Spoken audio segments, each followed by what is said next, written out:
Que o seu dia e a sua semana sejam muito abençoados. Olá e bem-vindos. Hoje a gente vai mergulhar num tema que é, olha, ao mesmo tempo central e muito polêmico em várias igrejas: o dom de profecia. Qual é o propósito, afinal? Quais são os limites? E, o que talvez seja o mais importante, como é que a gente separa uma manifestação genuína do Espírito, do engano ou do mau uso? Para guiar nossa conversa, vamos analisar algumas ideias do capítulo 11 do livro Pneumatologia, do autor Gutierrez Siqueira. Nossa missão aqui é descompactar o que o autor propõe sobre a natureza da profecia, o papel da comunidade e, claro, a necessidade de discernimento. Para começar, o autor nos leva a um ponto de partida que eu achei, assim, surpreendente. Ele não começa falando de visões ou revelações, mas de uma declaração bem simples que está em 1 Coríntios 12, 3. Jesus é Senhor. Exatamente. E a ideia central dele é que a base de toda a experiência do Espírito Santo, ela é cristocêntrica. A confissão Jesus é Senhor, quando é de coração, não é só um ato da razão, um ato intelectual.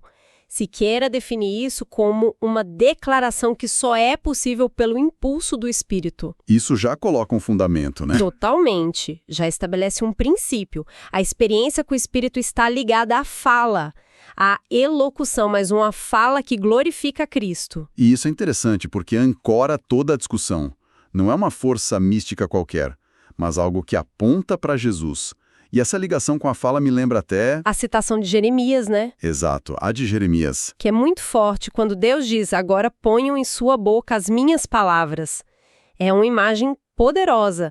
O Espírito nos enche não para um êxtase particular, silencioso, mas para que a nossa língua seja um instrumento. A profecia, então, é uma continuação disso. Se baseia muito em 1 Coríntios 14, versículo 3, que define um objetivo triplo: edificação, encorajamento e consolação. Toda a profecia genuína, segundo ele, deveria passar por esse filtro. Ela constrói, ela anima, ela conforta. Esse foco na comunidade parece ser um contraponto direto ao que a gente vê hoje em dia, né? O autor é bem crítico sobre a banalização dos dons. Muito crítico. Ele argumenta que vivemos numa época em que o individualismo, tipo o individualismo gospel, acaba superando a comunhão. E nesse cenário, os dons que foram dados para o corpo, para a igreja, acabam distorcidos para a promoção do ego. Vira um espetáculo. E é aí que ele diz que o sagrado pode virar sacrilégio. Exatamente. Quando um dom é usado para fins egoístas, ele perde completamente sua função original de edificar a comunidade. E esse ideal de edificar a comunidade é muito bonito na teoria, mas a realidade pode ser bem complicada. O autor não foge disso, né? Pelo contrário. Não, ele ilustra isso com uma história pessoal que é, assim, de arrepiar. Conta pra gente. É uma história bem chocante. Ele conta que, depois de pregar num congresso, um rapaz se levantou e, em tom profético, declarou que Deus estava revelando que o autor ia morrer em breve. Nossa. E que iria para o inferno. Imagina o impacto disso, na frente de todo mundo. Imagino. Uma experiência dessas força a gente a fazer a pergunta que muitos têm medo. Nós podemos, ou melhor, nós devemos julgar uma profecia? Isso não seria falta de fé? A resposta de Siqueira, e ele baseia isso na Bíblia, é um sonoro sim. Um sim? Nós não só podemos, como temos a obrigação cristã de julgar. Para ele, isso não é falta de fé, é maturidade, é obediência. Ele cita 2 mandamentos bíblicos que são, assim, incontornáveis. O primeiro é 1 Coríntios 14, 29. Tratando-se de profetas, falem 2 ou 3 e os outros julguem. Os outros julguem. É bem direto. É direto, e a palavra grega para julgar, diacrino, significa exatamente isso: discernir, avaliar, separar o bom do ruim. Não é aceitar passivamente. E qual é o segundo? O segundo é 1 João 4:1, que diz: Amados, não creiam em qualquer espírito, mas examinem os espíritos para ver se eles procedem de Deus. O texto é explícito. A regra é examinar. Ok, então o princípio é julgar. Mas qual é o critério? Porque na prática, Muitas vezes o critério vira, eu senti um arrepio, ou não gostei do jeito da pessoa. Ele desmonta completamente essa abordagem subjetiva. Ele insiste que o critério fundamental, o critério objetivo, é a palavra de Deus, são as Escrituras.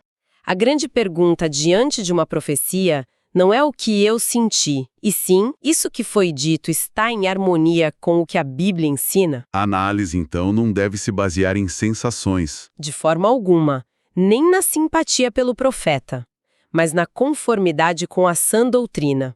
É um critério teológico. E para tornar isso mais prático, ele dá uma lista, quase um guia de campo para identificar profecias problemáticas.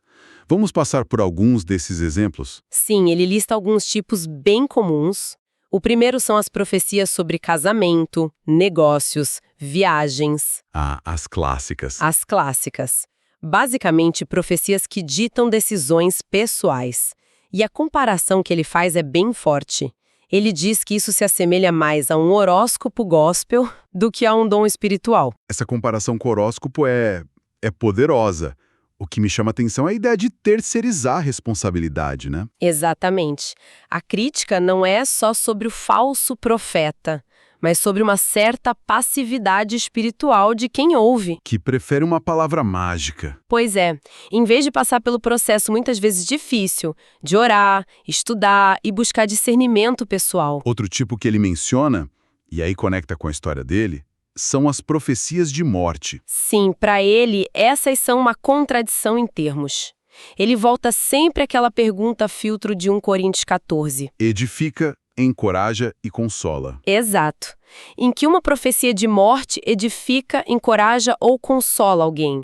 Ela faz o oposto. Ela terroriza, destrói. Então, por mais espiritual que pareça, ela falha no teste mais básico. E tem também o que ele chama de profecias de vontade própria. Essa é uma crítica direta àquelas práticas litúrgicas, quando um líder diz, agora profetize para o seu irmão. Como se fosse um comando. Exato. Siqueira argumenta que isso trata o Espírito Santo como um gênio da lâmpada, que pode ser acionado por comando. A profecia, na visão dele, flui da soberania do Espírito, não pode ser coagida ou ter hora marcada. E por último, ele fala de uma categoria que ele considera a mais perigosa de todas: as profecias com meias verdades. Por que essas são as piores? Porque são as mais difíceis de discernir. Pode acontecer de a pessoa realmente receber uma mensagem genuína de Deus, mas na empolgação do momento ela acaba adicionando coisas. Detalhes próprios, talvez. Detalhes próprios, exageros, interpretações equivocadas.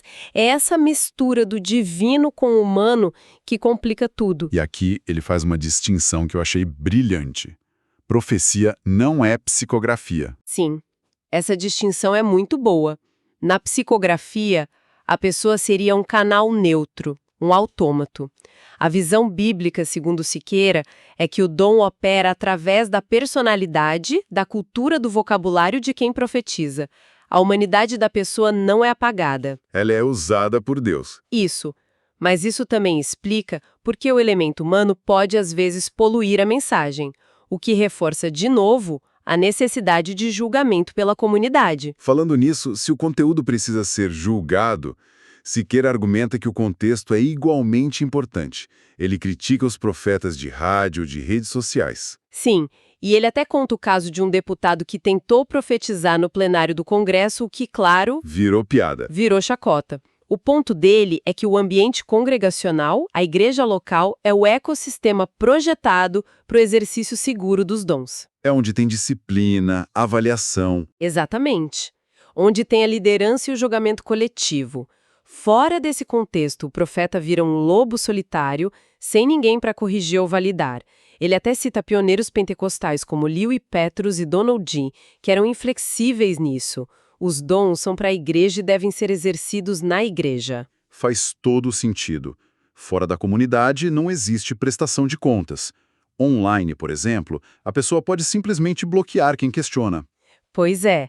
A suspeita que o autor levanta é que quem insiste em profetizar só fora desse ambiente talvez esteja, no fundo, fugindo dessa avaliação. E falando desse ambiente da igreja, e as manifestações físicas, as emoções, risos, pulos, choros intensos, O autor mesmo diz que viveu experiências assim. Como ele posiciona isso? Ele aborda isso com muito equilíbrio. Primeiro, ele reconhece o valor dessas experiências. Ele as valida como vivências particulares que podem sim fortalecer a fé. No entanto, ele faz uma distinção crucial. Elas são experiências particulares, não normativas. Ou seja, não podem ser transformadas em doutrina. Exato. Não podem ser ensinadas como algo obrigatório para todo mundo. É a diferença entre isso aconteceu comigo e foi bom, e isso tem que acontecer com todo mundo para ser espiritual de verdade. Entendi. E ele também alerta para o perigo de confundir emoção com espiritualidade. A emoção pode ser fruto do ambiente, da música, de uma manipulação. Não é um termômetro confiável da presença de Deus. Então, o que a gente extrai dessa análise do texto de Gutierrez Siqueira? Para mim, fica um chamado muito claro para uma espiritualidade mais madura, mais cautelosa. A profecia não é descartada. Pelo contrário, é vista como um dom legítimo, mas que exige uma responsabilidade imensa.